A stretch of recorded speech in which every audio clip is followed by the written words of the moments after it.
شروع اللہ کے نام سے جو بڑا مہربان اور نہایت رحم والا ہے۔ فیکٹ وائز کے معزز ناظرین اکرام، السلام علیکم۔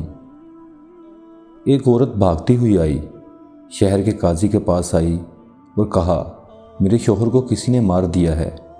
قاضی نے دیکھا کہ اس عورت کی سانس پھولی ہوئی تھی اور پسینے سے شرابور تھی۔ قاضی نے عورت سے پوچھا کہ قتل کے وقت گھر پر کون کون موجود تھا؟ مقتول کی بیوی نے کہا کہ قتل کے وقت گھر میں ہم 5 لوگ موجود تھے، ایک گھر کا چوکیدار، دوسرا پودوں کو پانی لگانے والا مالی، تیسرا میرے محروم شوہر کا دوست موجود تھا، ان کے علاوہ میں اور میری ملازمہ بھی گھر میں موجود تھی۔ قاضی نے سب کو عدالت میں طلب کیا۔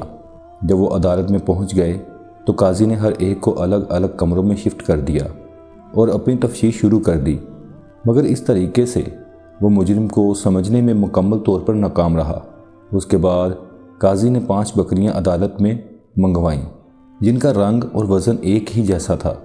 قاضی نے ہر ایک ممبر کو ایک بکری دیتے ہوئے کہا کہ 1 مہینے بعد اسی بکری کے ساتھ واپس آنا۔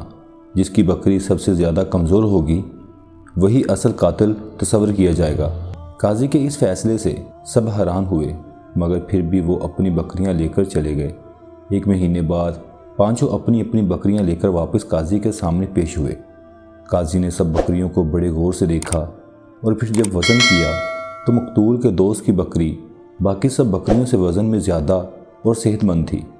قاضی نے مقتول کے دوست کی طرف اشارہ کرتے ہوئے کہا کہ یہی مجرم ہے۔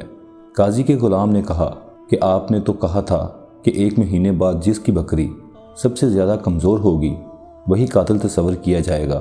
قاضی نے کہا، ہاں میں نے ایسا کہا تھا، مگر یہ میری ایک چال تھی۔ دراصل بات یہ ہے کہ سب نے بکری کو چارہ کھلایا، مگر مجرم نے سب سے زیادہ مقدار میں بکری کو چارہ کھلایا، کیونکہ اسے پتہ تھا کہ اسی نے جرم کیا ہے اور اسی طریقے سے وہ سزا سے بچ جائے گا۔ مقتول کے دوست نے چلا کر کہا کہ مجھے آپ کا یہ فیصلہ منظور نہیں ہے، کیونکہ سب جانور ایک جیسا نہیں کھاتے اور نہ ہی سب جانوروں کی نشو و نما ایک جیسی ہوتی ہے۔ مجھے جو بکری دی گئی تھی وہ باقی بکریوں سے زیادہ کھاتی تھی اور اس لیے وہ باقیوں سے زیادہ صحت مند ہے۔ قاضی نے اکیلے میں مقتول کی بیوی سے پوچھا کہ تجھے کس پر شک ہے؟ مقتول کی بیوی نے کہا کہ مجھے گھر کے مالی پر شک ہے کہ اسی نے میرے شوہر کو قتل کر دیا ہے۔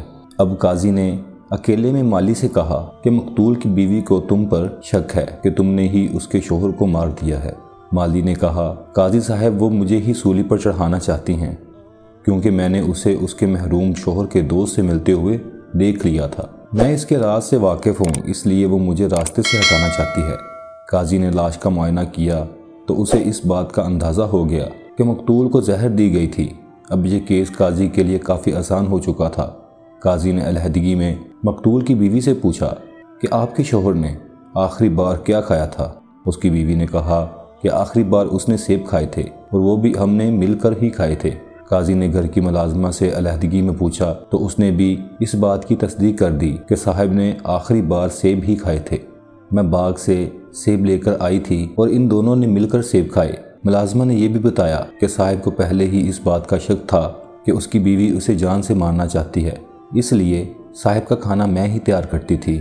اس دن جب بیگم صاحب کے لیے سیب کاٹ کر لے آئی تو صاحب نے وہ سیب نہیں کھایا اور کہا کہ ایک تازہ سیب میرے سامنے کاٹو۔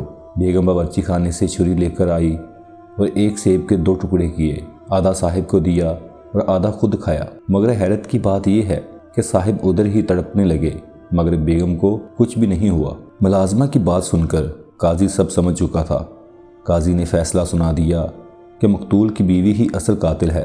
قاضی نے وہ چھری منگوائی جس سے سیب کاٹا گیا تھا تو اس کا ایک حصہ زہر آلود تھا۔ جب اس کے شوہر نے کہا کہ میرے سامنے تازہ سیب کاٹو تو اس کی بیوی کچن میں ایک چھری لینے گئی، ادھر ہی اس نے چھری کی ایک سائیڈ پر زہر لگا لی۔ جب سیب کاٹا تو شوہر کو وہ والا حصہ دیا جو زہر آلود ہو چکا تھا اور خود سیب کا دوسرا حصہ کھا لیا۔